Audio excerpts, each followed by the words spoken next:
I wanted to introduce myself because even though this is a second workshop that I'm doing, yeah, I'm a counselor. I'm studying to become a psychotherapist at the moment. I'm also currently researching how therapists and clients work together around issues that arise from chronic illness. So it's really great for me to kind of share some of those ideas with you in my own toolkit, and also ones that I have researched that other therapists are using. And within my own practice currently, some of the I would say, I don't like to use the word interventions, so I'll say the toolkit that I have involves a lot of self-compassion, ideas of acceptance, emotional regulation, and also mindfulness. And I use these in my personal life as well. So they're personally tried and tested, and I use them with my clients too, and I've seen a lot of positive outcomes from that. But ultimately, this session, even though I've prepared some slides and I'm bringing you some information from a therapist standpoint, the session is yours. Ultimately, your experience is very personal and unique to you, and that's really important here. So today we're gonna dive into this idea of disappointment, which is not an easy topic, but something we all experience. And then, if you're facing chronic illness, then disappointment is, a very pervasive experience. It's something that you go through on a regular basis. And the question is, how is it different from a one-off disappointment? So just to expand on that a little bit, there are types of disappointment that you might have experienced. There's chronic disappointment, which is repetitive. So it might be around your social experience, it might be around your identity, it might be around your experience with medical treatment. And then there's also the idea of grief, cumulative grief, with illness kind of taking things away that you might have otherwise experienced without it. And then there's uncertainty, so not really having a clear idea of what the future looks like, and the disappointment around that. And then also identity loss. So, maybe you thought that how you show up in the world would be different to how it is today, because of this unfortunate illness. And so, as I said, this exercise, this workshop is going to be very dynamic and also experiential. And part of that is kind of tapping into your own personal experience of disappointment. And so I'd just like to ask if you could think of a few that are hard to forget. So ones that really stand out, and ones that reoccur. And you might have a timeline of this that might be perhaps a little excessive, but if you can map 2 or 3 disappointments, they don't have to be about your own behavior or what you can and cannot do. It could be about something that's happening on the outside. Please be gentle with yourself as you go through these exercises. There's please be self-compassionate. Please try not to judge yourself. We are just doing a sort of exploration here. So we'll just take a minute or so.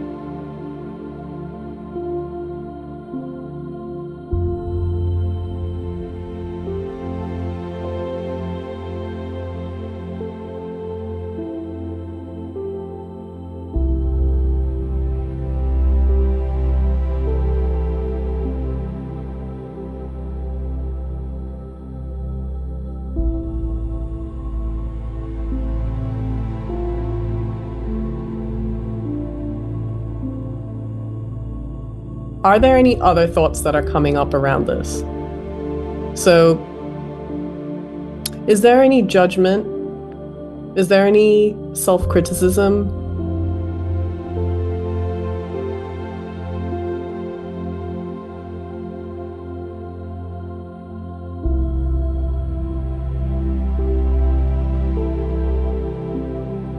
If it feels okay for you while we're here, if we can just see how that is transpiring in your body.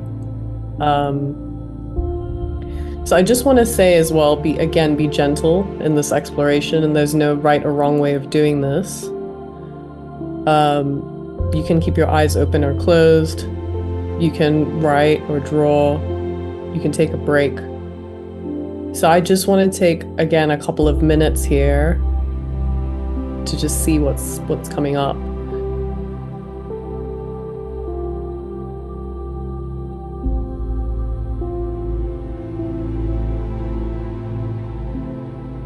The body is really interesting in how it responds to thoughts. And, I'm going to say as a therapist that, which some people find really annoying, is that this is information that we can work with.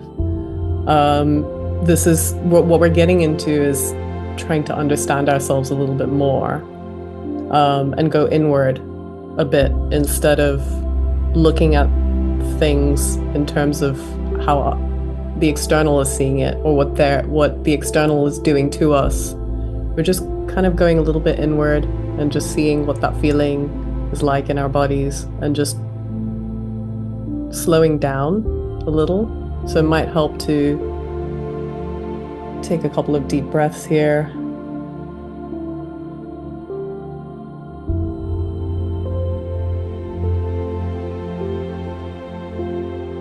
I can feel it in my body today, and tomorrow if I have the same thought, it might not be the case. It might not be the case at all. And I think also there is something, it is proven in research that there is something to naming what you are feeling, to giving it space. And then we'll get into, what the next stage of that looks like. It's not so much a dismissal of it. It's naming that it's there, knowing that it exists as part of you, which is, validation that you might not get from anyone else or anywhere else. And so it's vitally important. Someone else naming something that you might be experiencing and maybe have not even said out loud. And now someone else is saying it, and you're not alone. And maybe I could just touch on this idea of, okay, I've judged myself as lazy. If I was in my own echo chamber alone in that thought, I would just reinforce that and just believe it, without anyone else being there to question it, or to say, hey, I felt that way too.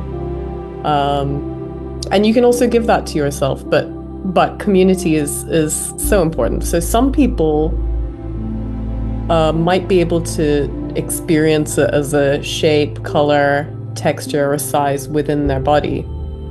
You might experience even like temperature, like a warmth or cold, like cold temperature.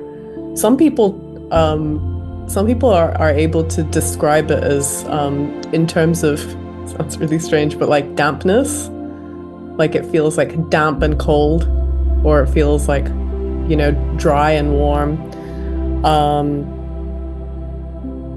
If you have anything to share around this, or if you wanted to go into this, that's something that you can do as well. I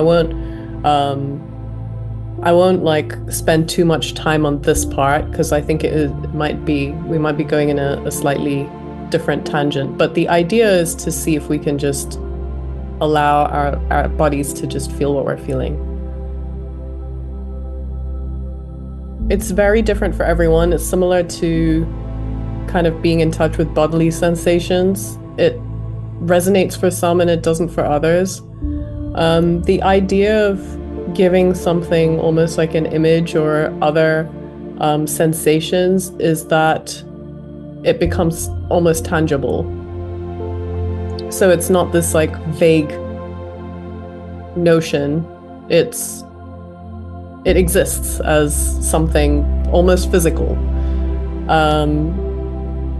And in my work as a therapist, I don't use it all the time, but I've noticed that with some people, they might be more inclined to experience things like this than others. So they might be more inclined to experience a color or a shape within their bodies. This is where hopefully things will start to make a little bit more sense.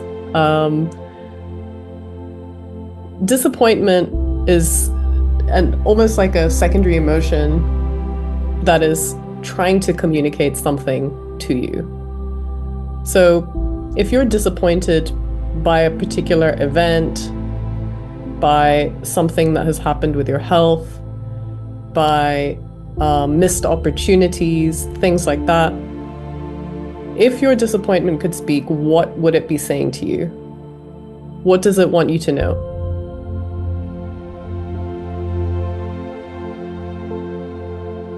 If we just look at some of these ideas here, when will this be over? I need answers.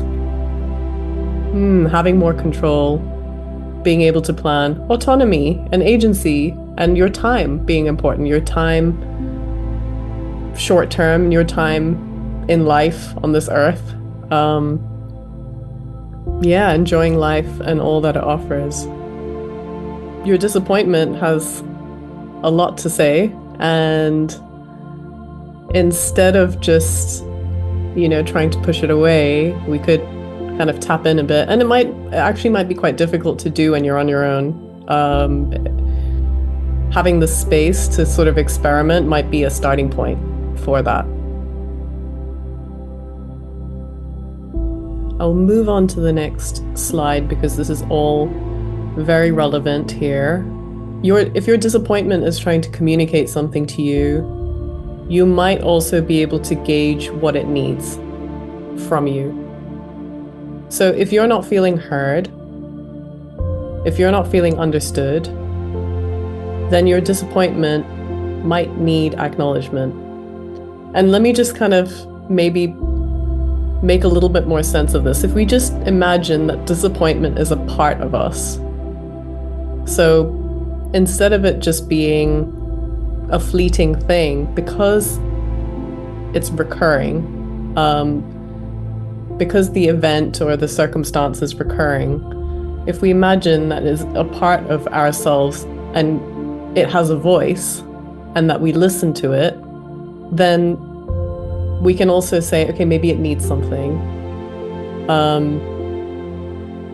If, you're not able to do something physical and you're disappointed around that, then it also might be about reasoning with that disappointment and allowing yourself rest.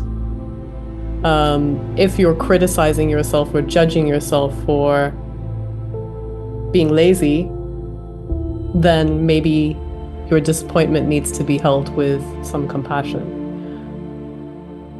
So there's a couple more some more ideas here. Justifying yourself, defending yourself, wanting to be believed. All of these things you can give to yourself in small doses. So we're getting into now, how do we sit with this feeling when it's quite uncomfortable? It's not a nice feeling to be disappointed. Why does this all matter? We got into where do we feel it in our bodies? What does it feel like? What does it look like? What is it trying to say? Who cares?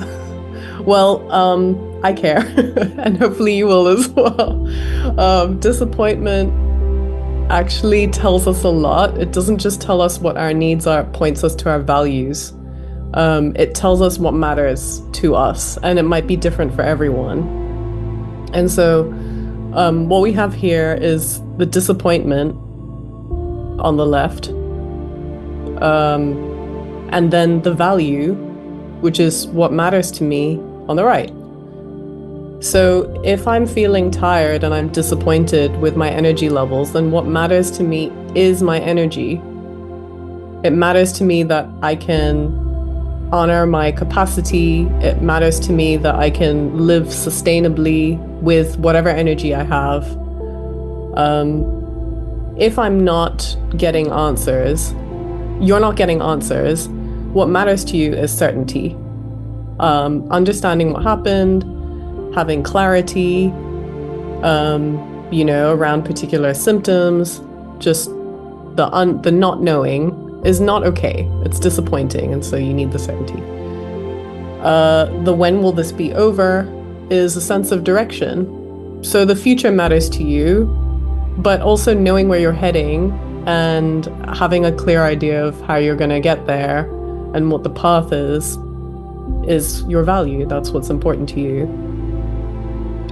And then finally, I think this is a big one. No one understands. Your value is compassion and empathy, being seen, being understood, and being believed. Disappointment, as annoying as it can be, can lead us to our values. Your values can kind of drive behavior or drive action. And it doesn't need to be in a massive way. So your energy, if that's important to you as a value, then it determines how you allocate your time. That's something that's important. Certainty, making sense of your experience, that matters. Direction, clarity, and then compassion, empathy, being seen and understood. You won't necessarily, the idea is that you're not getting these things. That's why you're disappointed. When we're feeling this way, it's because these values that matter to us, the needs around that are not being met. And there's no taking away from that or minimizing that. That is a painful thing to hold. However, it also means that we understand ourselves a little bit better, and we understand what's going on when the disappointment comes up, and we can say, okay, that's that value. This is this particular need not getting met. And giving it language is very powerful, and it's good for our brains actually as well, because it contains things a little bit. It doesn't feel like this huge overwhelming feeling that I don't really understand or I don't really know. And it also might give us some agency and some autonomy to do something very small that feeds that value, that addresses that need.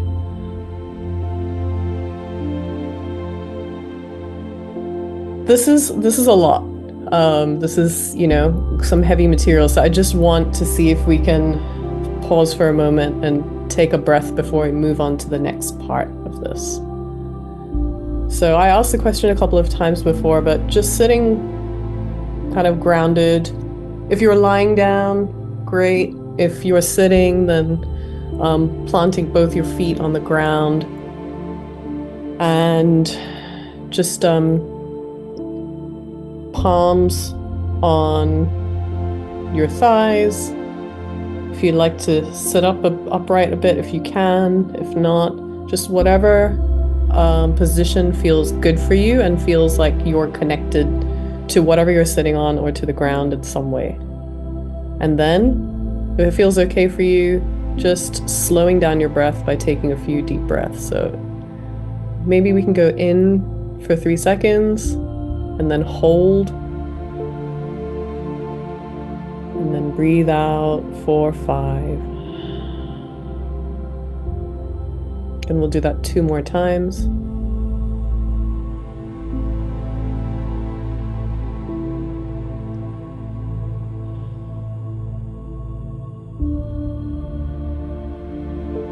Once more, breathing in through your nose for 3.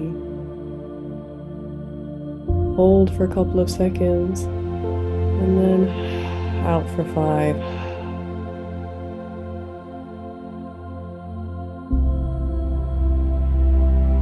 So noticing if there's any tightness in your body, any holding anywhere, sometimes in your shoulders and your neck. You can just drop them down. Just noticing your breath for a second.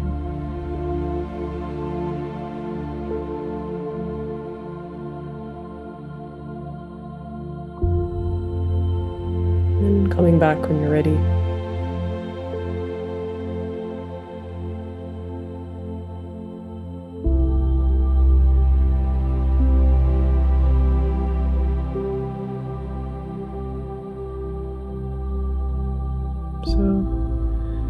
Just see how you're feeling in your body after that quick nervous system reset.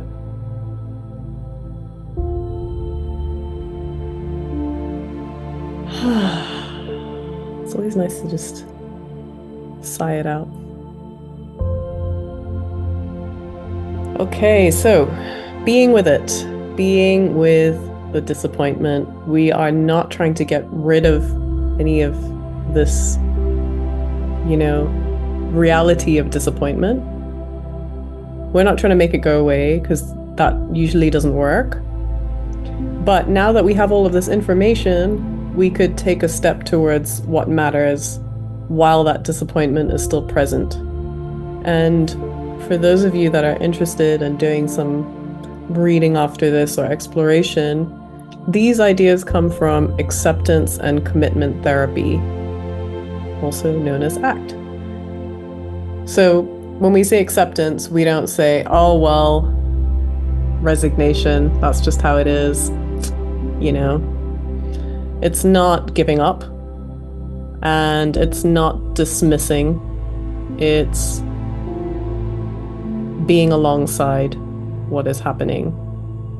And also, instead of trying to push it away, because that tends to be more painful, how can we live alongside the disappointment in a different way, So it becomes a little bit more complicated than just this or that. It's not disappointment or no disappointment. There is still life. There are still other things going on. So we're acknowledging that it's still here and it'll probably reoccur, and we're making room for it. So we're not saying, okay, well, it's going to happen again, so you know what, I might as well just get over it, or this is annoying and I can't do this thing, that means I'm lazy, that means I am not good enough, and then feeding some self-worth ideas. We're just being with it, making room for it, and trying not to give it meaning just yet. And then we're looking at the values that go with it. I thought it might be good to have a specific situation instead of being so vague about this.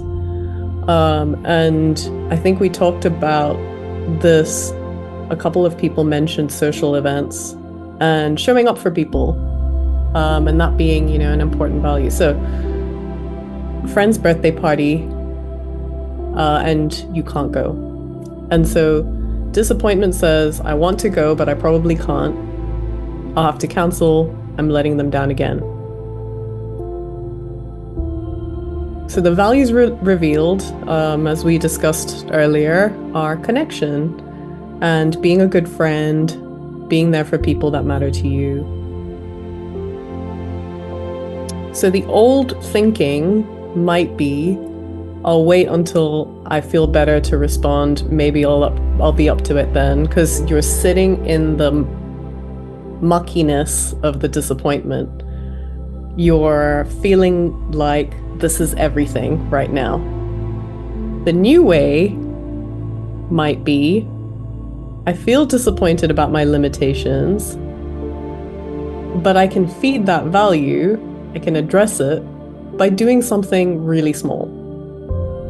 So, just an example, I can send a voice note and say that I really want to celebrate you, and maybe I can drop off a card.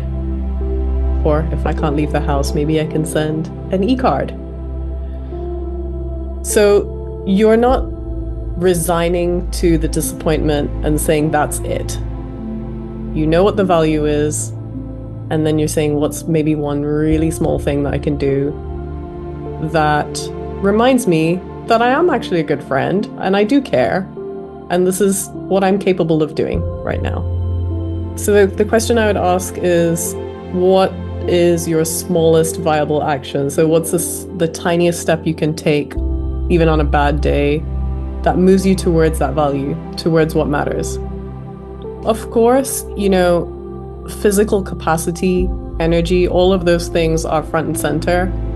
And also even emotional capacity. Like if you've just had enough,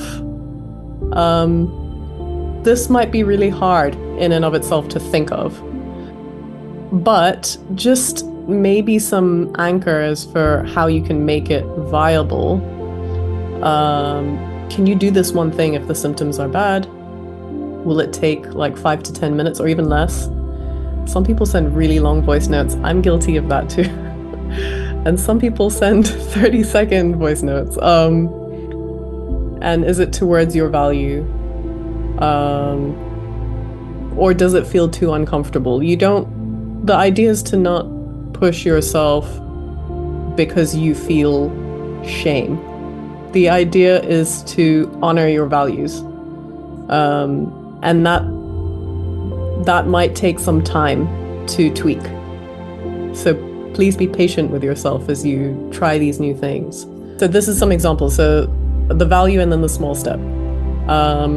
So as I said, some of these things can be for yourself around self-care, drinking water mindfully, slow sips. Those deep breaths we took earlier to reset your nervous system took, a minute or two? These are great reminders for me as well, I have to say. I'm not, I'm reading all of this, and I'm like, yeah, I need to do this. Saying no to things, so you're setting boundaries around your energy, so things that you are not willing to do. I feel like this can also be cultural. The ability to refuse because you're just not able to do it. When you might live, in a culture where everyone has to say yes all the time, might be hard. Certainty. So just asking one question. If you're not getting answers you need about your entire diagnosis, maybe you could push for just one question to be answered and feel good in that moment, knowing that I advocated for myself and might have not gotten everything, but maybe I got 0.5% and didn't just completely abandon mission. And as I said, taking deep breaths, compassion. The hand on heart, just in case you might not know, is just placing your hand or both hands, palms over your heart center, and then taking a couple of deep breaths, which is soothing because it feels similar to the contact that you might get from a hug. Another great one is the butterfly hug. So you stretch your arms out and then you wrap them around like this. And then you can also like rest your head on your shoulder. I really like this one. Yeah, so lots of things you can do, lots of little things. I put this slide in here because I just want to acknowledge that there always is a part of us that will ask if this is really gonna work, or that might have some doubts. And our minds serve to protect us. We are animals at the end of the day, so we're mostly wired to just try and survive. And that's why connection is important too, because we're more likely to survive when we're connected. and when we have people around us. But we live in different times now, and sometimes that survival mechanism might be exaggerating a little bit. So we're not really under threat, and our nervous systems might be feeling like we are. And the mind, so thoughts that happen might feed into the nervous system, and the nervous system might feed into the thoughts. So it can get quite tricky. But all to say that our bodies are just doing our best, our brains are just doing our best to protect us. So it might be that some thoughts come up like, what's the point of this? What's the point of sending that text? What's the point of that voice note? That won't fix anything. But we are trying to look at this as small steps, small incremental steps. And for sure, it requires patience. And there might be days where you just don't feel very patient, and that's also okay. I won't be able to sustain it. If I do it once, I'll have to do it forever. No, you don't. You don't have to do it forever. You can just take the next step when you can. I don't have the energy even for small changes right now. I'm too tired for anything. Then it's a question of, are you moving towards that value or away from it? Or in trying to move towards one value, are you dishonoring another value? Are you pushing yourself to go and see that friend, but then not valuing the need for protecting your energy and your time? So I wanted to talk a little bit about thinking patterns, and we touched on this before. So we touched a little bit on this idea of either disappointment or no disappointment. And again, you know, as I mentioned, our minds serve to protect us, but sometimes it just backfires. It's not really protecting us, it's just making things more complicated. And sometimes it protects us with these thinking patterns that are automatic. And those thoughts might add more suffering. So there are two patterns that I want to talk about today. And again, for those interested, this comes from cognitive behavioral therapy. So CBT, which you may have heard of, the idea that we sometimes have these automatic thoughts that come from years ago, potentially from our childhoods, or arise from a difficult situation that we're enduring. So the first pattern is catastrophizing, which is basically just having the worst possible thought about a situation. So some examples here: the treatment didn't work, and the thought around that might be, I will never get better. Cancelled plans, I've lost all my friends. Having a bad day, this is always this hard. I know this might seem comical and really exaggerated and over the top, but we've all had these thoughts. It's not uncommon. And the way we can notice if a thought is catastrophizing is with these words. So never, all, always, entire, anything that's like sort of all one way or all the other. And it is a way to protect you from future disappointment. Because if you think, oh, well, I've lost all my friends, then anytime there's, a particular event that you can't attend, or anything related to friendship where you feel like you haven't met the mark, you've already protected yourself from that by saying, I've lost all my friends. But it's not ideal. It doesn't feel very good to think that and it's also not true. So the second pattern is all or nothing thinking. And usually that will be structured as if this, then that. So some examples: if I can't do it the way I used to, then there's no point. If I have to rest, I've accomplished nothing. If I can't be 100% reliable, I'm unreliable. So they're kind of similar, but slightly different. It just means that there's no middle ground here. There's no partial wins. And usually, if we have perfectionism tendencies, we might experience this more. You can probably feel the heaviness of thinking of these thoughts, you know, like having these extreme thoughts. It's a lot of pressure to put on yourself. So not the most helpful. And so a tool for this is to ask yourself, is it true? So we're not invalidating or dismissing the thoughts. We're just asking, is this the only reality that is possible? Or is there another reality?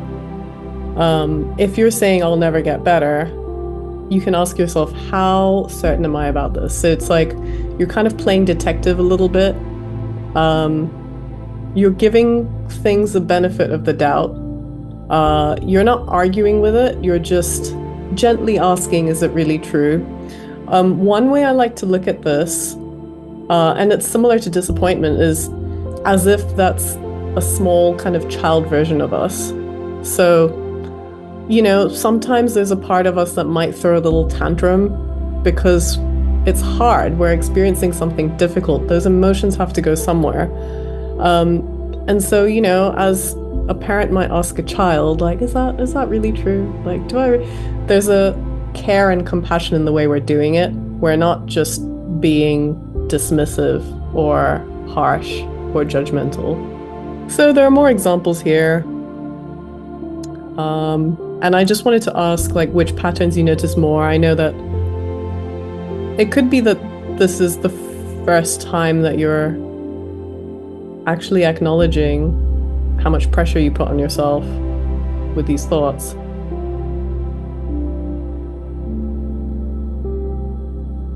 One more thing, which is holding both truths with and. So even if we have these catastrophic all or nothing thoughts and we're not trying to push them away, it might be too much to do that. And again, as we know, that doesn't work. Can we add something onto that as well? Can we add another thought to that just to balance things out a little bit with and? So that makes room for complexity. I accomplished nothing today. Similar idea of, well, I'm lazy. What I also know is that I rested, which my body needed. With the idea of I'll never get better, it might take some time to form a new belief that I could get better. So we're not trying to necessarily completely change or overwrite that thought. What we can do is say, and I also don't know what the future holds, which is true. We don't. I'm not a reliable friend, and I can only show up when I can. Both things could feel true. So we just want to give space for another thought to coexist with the pattern thought. So what's your and? If you have a common disappointment or a common disappointing thought, what can you add after and as your balancing thought?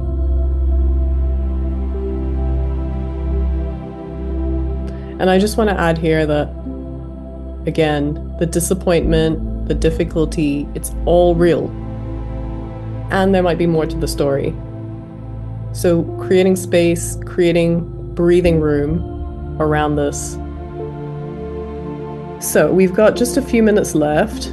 So I just wanted to recap what we've talked about today, because we talked about a lot. This is what you can take with you. Meeting disappointment by just taking a moment to see where it might be in your body, asking, what is it that you're trying to say to me right now? And then what is that value? Over time, I think it'll become much more straightforward, where you're like, yeah, that's about connection, that's about energy, that's about, certainty. And then you can take a small step if you have the capacity for that. And if not, you can always postpone it, maybe just write about it. Notice what the story is. what are you telling yourself on a constant basis? And what else might be true around that? I just want to say thank you all for today. I want to take maybe 5 minutes. So maybe we could just finish with some breathing, some grounding.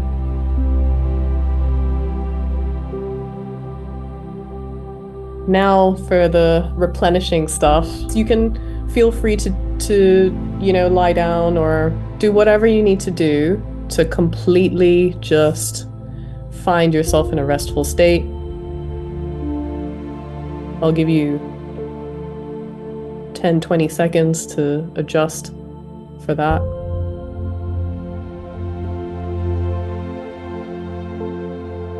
Okay, so again, just noticing your breath.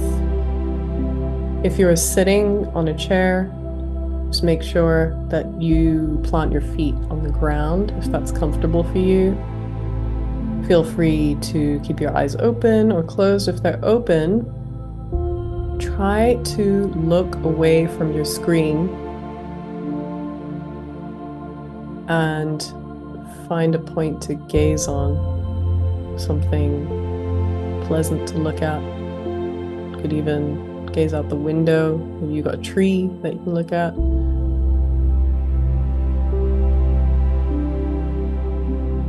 Just noticing now your breath. Is it shallow? Is it deep?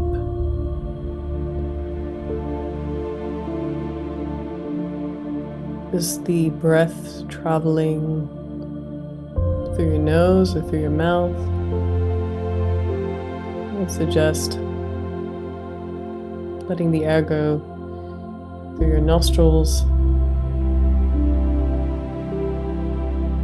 Seeing if we could just slow down the breath a little bit. We're breathing in for a count again of 3. Hold, and then out for 5.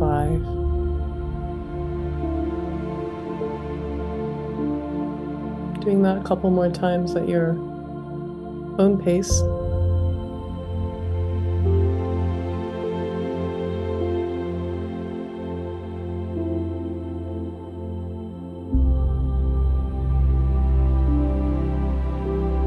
And then just returning to your natural breathing pattern, just letting your body do its thing.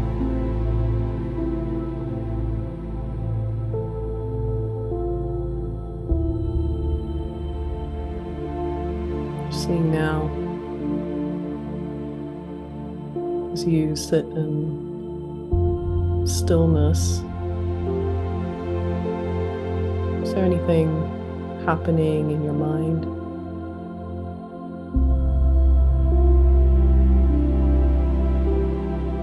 Maybe some thoughts about the session, thoughts about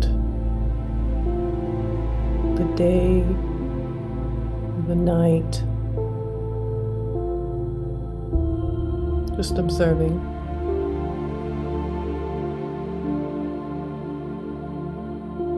No need to judge it or form any impressions here. It's totally normal. Thoughts will come and go. Just seeing if every time a thought comes up, you can just come back to this moment.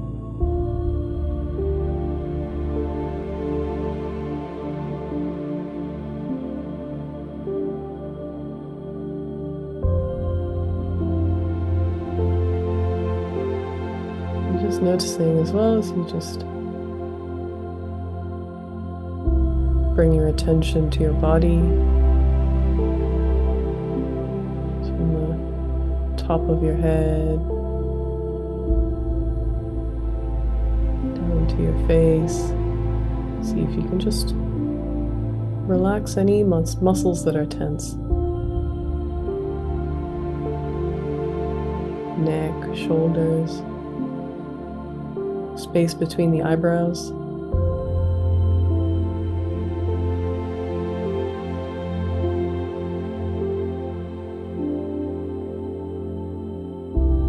Any tightness, throat, chest, or the stomach. You can breathe into these spaces if you would like.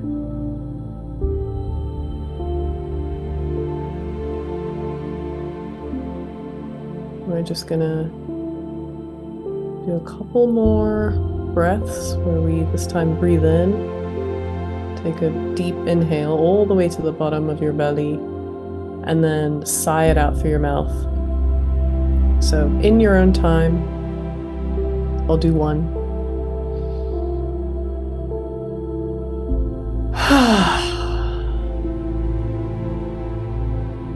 And you can do 3,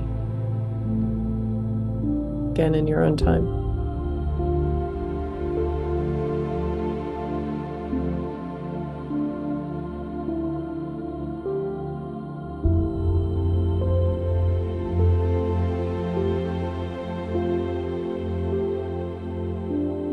And when you finished with those breaths,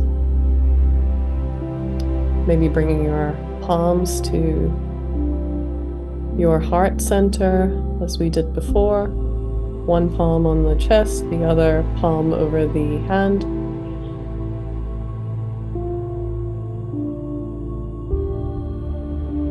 And I'm thinking an affirmation here. Inspiration from what was shared in the group today, that I'm doing my best.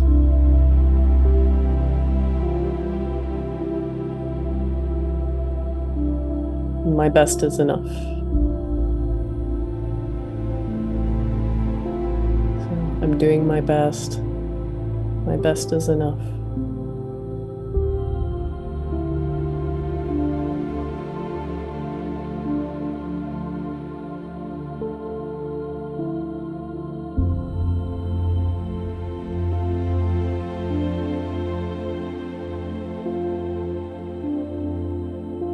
And when you're ready, you can bring your arms down by your side and then do that butterfly hug that we did earlier. Wrap your arms, one around the shoulder, the other around the other shoulder, like this.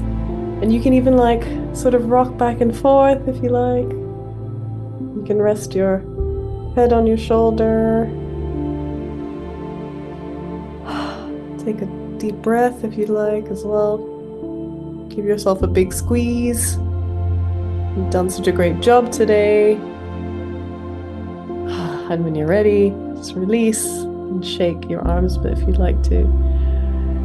And we'll finish there. So thank you all so much.